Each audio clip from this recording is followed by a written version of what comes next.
Welcome back. Now over to Katie Boyven with your 5-day weather forecast.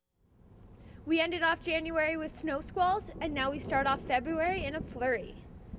Today there's 60% chance of that with a high of -6 degrees. More flurries are expected tomorrow with a high of -6, getting down to -12 degrees.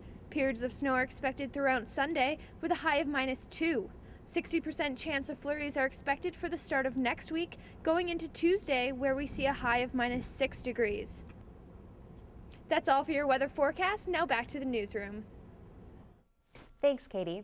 A disgraced Canadian naval officer will be sentenced next Friday. Sub-Lieutenant Jeffrey Paul Delisle attended the second and last day of his sentencing in Halifax today.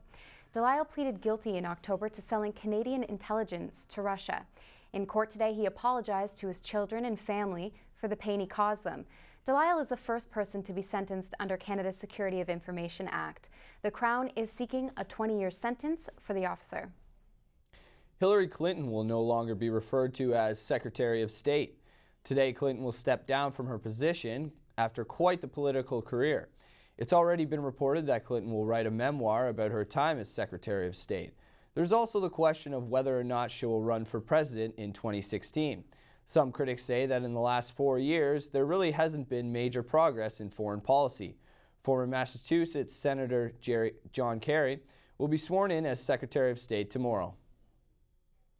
An explosion at a Mexican oil company has killed 32 people and left 121 injured.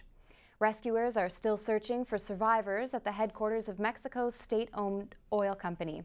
It is still unclear what caused the explosion of the 51-story Pemex tower located in Mexico City, but authorities have promised a thorough investigation. A secretary on the second floor says she heard 2 loud explosions and then a smaller third one. The blast occurred at about 3:45 in the afternoon and hit the basement and first 2 floors, which rescuers say all collapsed onto each other. 2 people are dead and 1 injured after a suicide bombing at the U.S. Embassy in the Turkish capital of Ankara. Authorities say the blast occurred in the security checkpoint at the side entrance, but did not damage the embassy itself. Police say they have examined security cameras and identified 2 people who could have been the bomber. No terrorist organizations have claimed responsibility for the attack. The bomber and a security officer died. This is not the first time American buildings in the country have been targeted. The consulate was attacked in 2008. 2 Australian DJs who prank called a British hospital where the Duchess of Cambridge was staying will not face manslaughter charges. British prosecutors made the announcement today, saying there was no evidence to support a manslaughter charge. The DJs made the call pretending to be the Queen and Prince Charles in order to get information about Kate Middleton. Controversy erupted after the nurse who answered the call committed suicide late last year. And now with your sports update, here's Samantha Martin.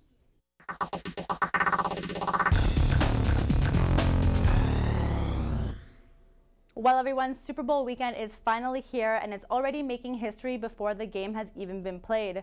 Jim and John Harbaugh are the first brothers in NFL history to coach against one another in the Super Bowl. And the question is, which Harbaugh will be able to take the Lombardi Trophy home to his parents' house this year? Jim Harbaugh and the San Francisco 49ers are looking to tie Pittsburgh's record of 6 Super Bowl titles. The key to San Fran's success this year has been the switch to Colin Kaepernick and establishing the running game. They need to stop Joe Flacco from completing deep passes and hold Ray Rice to under 100 yards. On the other hand, the Ravens need to keep Kaepernick in the pocket to help prevent his running ability. Baltimore also needs to balance the running and passing game, as they've had more success this season with a balanced attack rather than relying on Flacco's arm. And they need to use tight end Dennis Pitta effectively. Pitta's strength and size should give him an advantage over the 49ers defense. Today is Ryan Nelson's first official day as Toronto FC's new head coach. Nelson played his last game with the Queen's Park Rangers this past Tuesday. TFC is headed down to Orlando today to kick their preseason training into high gear. The club's first regular season game is March 2nd against the Vancouver Whitecaps. It's a busy night in the NBA with 12 games scheduled, including the Raptors at home to the LA Clippers. It's Toronto's first game since acquiring forward Rudy Gay from the Memphis Grizzlies on Wednesday. Raps GM Brian Colangelo spoke to reporters yesterday about the Rudy Gay trade. He says the trade was a long time in the making. We feel like after a lot of work over the last month and a half in pursuing this and different discussions, different iterations of the deal, the way it all ultimately played out, we're satisfied with it and we think it's a great deal for us. Gay is not expected to make his Raps debut until Sunday against the Miami Heat, so the rest of the Raps forwards need to be on their game tonight against the 34-13 Clippers. And in Humber Hawks news, both the men's and women's volleyball teams are at home tomorrow hosting Canadore. The women are now ranked 3rd in the country with a 14-0 record, and the defending national championship men's team currently sit at 10-4. The women's game is at 6 p.m. and the men play at 8. That's all for sports. I hope everyone has a fun and safe Super Bowl weekend. Now back to the studio. A Scottish seal is in rehab today after being found on the dash of a car. The seal was found wandering a stormy ferry terminal car park in Scotland. Onlookers couldn't get the seal in the water, so a terminal employee put it in their car trunk and called the SPCA. The employee returned to find the seal weathering the storm from their dash.